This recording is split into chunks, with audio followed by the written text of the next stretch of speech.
I thought I was marrying the love of my life, but at the altar I discovered a terrible truth. I remember exactly the day everything changed for me.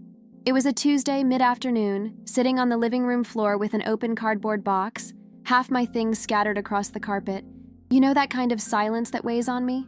I looked at the wedding photos, that stupid smile on my face, and I felt like a clown.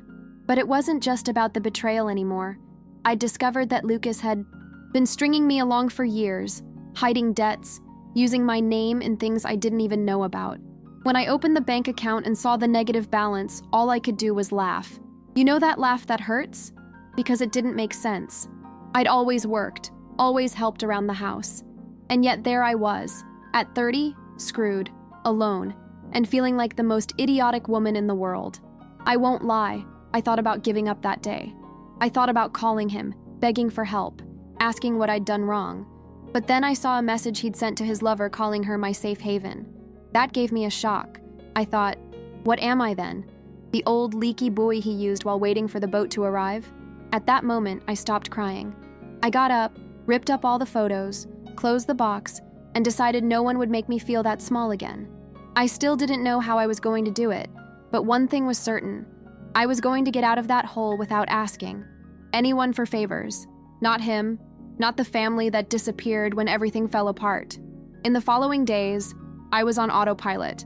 I finished packing everything, rented a tiny room in the back of a lady's house I found through the neighborhood group.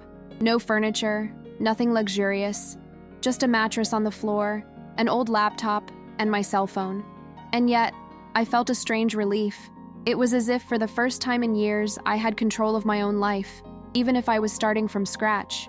I didn't have much, but I had myself, and that was more than I had had in a long time. I spent days unable to eat properly, lost a ton of weight, but also started sleeping better, because at least I no longer had to fake happiness. The real breakthrough came when I received a message from an old friend offering me a freelance job. It was simple, helping with social media for a small store. At first, I considered turning it down because I felt like crap, lacking any confidence, but I accepted. Each day, I did a little more, studied on YouTube, read articles, stayed up all night watching videos of people who had started from nothing. I saw a lot of motivational stuff that seemed like nonsense, but I clung to it because it was all I had. And when I got my first paycheck, it was small, but it was mine. I cried. I really cried. But this time it wasn't out of anger, it was out of pride. After that first freelance job, I kind of became addicted to chasing it. I started offering services to every group I could find. I created an Instagram profile just for work. I'd strike up conversations with shop owners, cake sellers, manicurists. I'd offer my help to anyone who needed it. There were days when I thought it was crazy, that I should just find a real job, clock in, and forget about trying to do it alone. But then I'd remember what it was like to depend on others. Lucas treating me like a burden, the humiliations I'd endured trying to save that marriage. And that gave me more strength. I didn't always get clients, I struggled, but I never again accepted being told, it's not for you. One day I took a job that seemed like a no-brainer, creating a logo for a woman who made fitness meals. I knew nothing about design, but I spent nights practicing on a free app, gave the logo to her, and she loved it. She recommended it to someone else, then another, and before I knew it, I was becoming someone's reference. I, who had been called useless at home, who had heard from my own ex that I didn't have the entrepreneurial profile, started earning more than I imagined. And the best part, I could work from my own little corner, without depending on anyone, just on my own effort. It was exhausting, but for the first time, I felt that I had some value, that I could be my own boss. I clearly remember the day I managed to save my first 1,000 Rs in cash, without having to answer to anyone. It was a Friday, and I had finished a large art package for a new store downtown. I went to the market to buy junk food to celebrate, simple things like snacks, chocolate, and I sat in the car looking at that receipt on my phone, trembling. Because it wasn't just about the money, it was about proving to myself that I wasn't that broken woman, that I could rebuild myself from scratch. I returned to my little room feeling that for the first time in a long time, I was respecting myself. I might be broke, I might have no furniture, but I had something that no amount of money can buy. Restored dignity. But it wasn't all sunshine and rainbows. There were many setbacks. There were days when I cried alone in the bathroom because a client disappeared without paying, or because I saw a photo of Lucas with his new girlfriend enjoying a trip while I was killing myself working. There were times when anger consumed everything. But I began to realize the difference was that now I felt the pain and didn't just sit still. I had a reason to get out of bed every day. I had a focus. And little by little, sadness gave way to pride. Because I looked around, no matter how simple my life was, and everything there was achieved with my own hands. I began to like the woman I saw in the mirror. The big turning point came when a client recommended me for a bigger project, something I never imagined I'd get. It was a company looking for someone to manage social media, marketing, and visual identity creation. I was terrified. I almost said no, but I took a deep breath and agreed, even though I was terrified. I spent late nights studying, making mistakes, and redoing. There was a night I cried over my laptop because nothing seemed good enough. I felt like a fraud, but I delivered, and the feedback was incredible. They praised me, paid me properly, and even recommended me to other companies. It was the first time I felt like I was building something real, a reputation, a name in the market. With the money from this project, I was able to rent a decent apartment. Small, but mine. I bought a real bed, a desk, a decent chair to work in, and I remember the first night I slept there. It felt like I was in a 5-star hotel, even though everything was simple. I cried, hugging my pillow, but it was a good cry. I remembered the days I slept on the old mattress listening to Lucas's audio message belittling me, telling me I'd never make it on my own. And there, that night, I knew I'd already won, even if I hadn't achieved everything yet, because I freed myself from that voice, telling me I wasn't enough. Little by little, word of mouth started working, and I started closing more deals. I set up a CNPJ, Brazilian Corporate Taxpayer Registry, something I'd never imagined. I, who always thought I needed someone to help me, found myself creating proposals, contracts, issuing invoices, talking to major clients. It was surreal. I remember a client asking me if I owned a company or worked alone, and I said, "Yes, I do." And that came out of my mouth with such pride that I got emotional afterward. Because until recently, I was the woman left with nothing, cast out, treated like a wretch. And there, I was the master of my own story. I didn't need to prove anything to anyone, but I was proving to myself that I was capable. Of course, not everything was perfect. There was a lot of stress, sleepless nights, difficult clients, work that I redid 1,000 times, but I started to create my own routine, with my own time, my own way. I invested in online courses, bought a better laptop with installments, and kept improving. I even started turning down low-paying jobs, something I never imagined doing. I used to accept any crumb. I used to be afraid to say no. Today, I choose who I work with. And the craziest thing? I started helping other women who were going through similar things, not as a coach or anything forced, but by giving advice, helping with what I learned the hard way. I saw that my suffering wasn't in vain. I became a real example that it's possible to start over. One of the most symbolic moments for me was when I bought my first car with company money. It wasn't new, it was used, simple, but it was mine, without depending on anyone. I remember parking it in front of the apartment and staring at it for minutes, remembering how many times I had to ask Lucas or someone for a ride because he said it wasn't worth it for me to drive. Better save money, he'd say, but deep down, it was control. He liked seeing me trapped, dependent on him even, to go to the grocery store. And now I had freedom. I could come and go as I pleased, forge my own path without having to answer. Few people understand how liberating this is after years of being suffocated. As the months passed, not only did my finances improve, but my head began to feel lighter. I started therapy, something I'd always put off doing. I faced my insecurities head-on and understood why I'd been so self-defeating in relationships. It was hard to admit, but I'd let a lot of things slide, accepting crumbs, thinking they were love. And I won't romanticize it. To this day, there are moments when I feel angry, when I remember everything I went through and want to scream. But I've also learned not to let it consume me. Today, I transform this pain into energy to grow even further. Each victory of mine is like a silent response to everything that once made me believe I couldn't. The most shocking turnaround was when I hit my first 6-figure income of the year. I had to check my statement several times, redo the math because it seemed like a lie.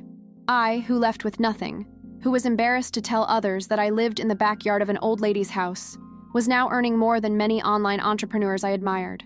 It wasn't just the money, it was what it represented. Every penny was proof of my effort, of the sleepless nights, of the times I cried over my laptop, of the no's I received, of the closed doors. I didn't get anything handed to me.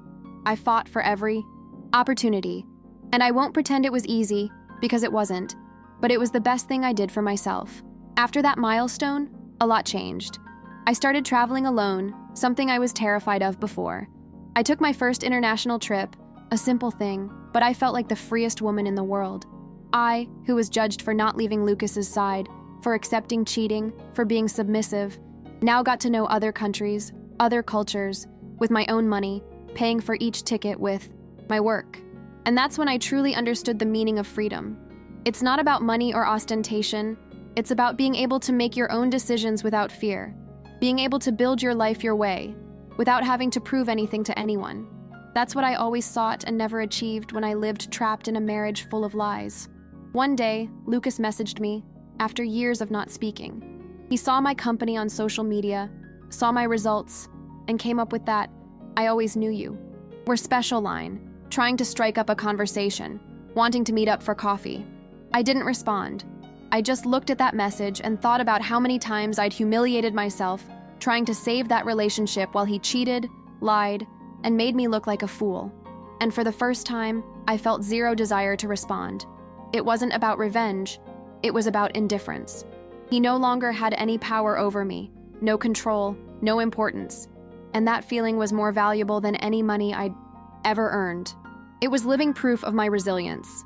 Today, I look back and it gives me a lump in my throat remembering everything I went through, but also an immense satisfaction in seeing how far I've come.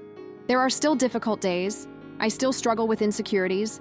I still make mistakes. But I'm no longer that dull, self-deprecating woman who accepted crumbs, thinking they were the best she could get. I rediscovered myself, reinvented myself, and even after everything, I managed to get back on my feet. I always thought the end of my marriage was the end of my life, but I was completely wrong. It was just the beginning of the best phase of my life. And today, every time I sign a contract, every achievement I attain, it's as if I'm saying to my past self, "You survived, you won." There are people who look at my life now and think it was luck, that things just worked out for me. No one sees the behind the scenes. No one knows the times I cried quietly so the neighbor wouldn't. Hear the times I ate ramen noodles for a week waiting for my paycheck to come in. No one understands the weight of starting over from scratch with no support, no family around, no one to hold your hand when everything falls apart. And that's why I say it shamelessly. I deserved every victory. I built everything alone, without shortcuts, without help, without relying on any man. And there's no better feeling than knowing that every achievement is the result of my courage, of my persistence when all seemed lost. If there's one thing I've learned, it's that no one will come and save you. No one will see your potential if you don't have the courage to believe in it yourself. I spent years thinking I needed saving, that I was weak, that I needed a relationship to validate me. And it was at the lowest point in my life that I discovered the woman I truly am. Strong, determined, capable of rebuilding everything from nothing. I'm no exception.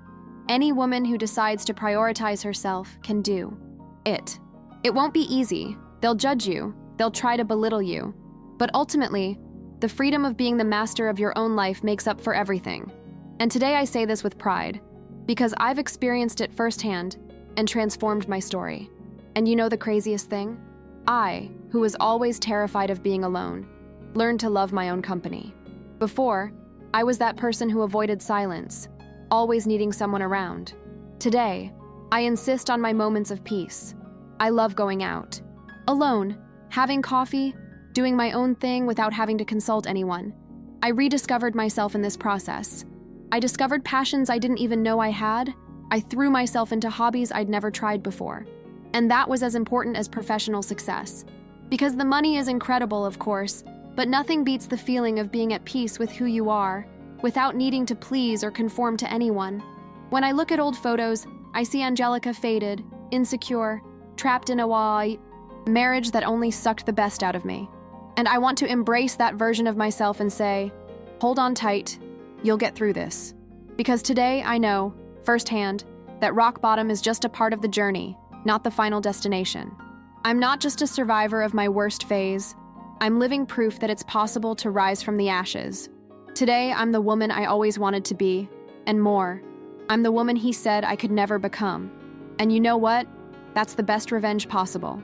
Living happily, freely, and successfully. If there's one thing I always make a point of remembering, it's that my story is not a fairy tale at all. It wasn't a straight line, it wasn't pretty, it wasn't quick. There was a lot of loneliness, shame, sleepless nights, fear of not being able to cope. There were months of insecurity, of feeling like everything would fall apart at any moment. But I resisted, even on the worst days. I chose not to give up, even when everything told me to give up. And that's why today I value every achievement, because I know what I went through to get here. And every time I look in the mirror, I see a woman who was kicked to the ground and got up on her own. And that's priceless. To anyone reading this who feels like they're at rock bottom, I say with absolute certainty, no one will understand your pain like you do. No one will root for you more than you. And that's okay. Don't expect support from those who knocked you down. Don't expect understanding from those who have never experienced what you have. Do it for yourself, even when you're scared, even when you're tired, even when you don't know what's next. Because in the future, when you win, when you look back and see everything you've overcome, the feeling will be indescribable. You'll feel such intense pride that no judgment, no criticism, no bad memory will be able to erase. And that's what I achieved. The freedom to be in charge of my life. Today, I'm no longer the woman who shrinks when someone belittles me. I'm no longer the one who bows her head to maintain peace in a relationship that only existed on the surface. I've become the strongest, most authentic version of myself. It took time, it hurt, but it was worth every second. I understood that my life didn't need to follow any script, that I didn't have to please my family, my husband, or society. My commitment is to myself, to my wife,